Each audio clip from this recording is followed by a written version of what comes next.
Domestic violence continues to be a major problem in Portland. Corporal O'Neill Daly from the Community and Safety Unit told the TVJ News that the parish is currently seeing an increase in the number of cases. Now the statistics for Portland as it relates to domestic dispute, last year 2018, we have, for the entire year, we have 16 murders in Portland. And 5 of that 16 murder was domestic violence. And of course last year, this time, we had 12 murders in Portland. Now, since 2019, January to date, we have over 9 murders in Portland. And out of that 9 murders, we have 4 of them stem from domestic violence.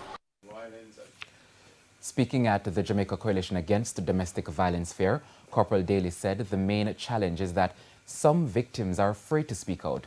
Corporal Daly argued that it sometimes is because of intimidation or feeling embarrassed. In Portland, we're able to say that females mostly the victim of domestic violence. It's true.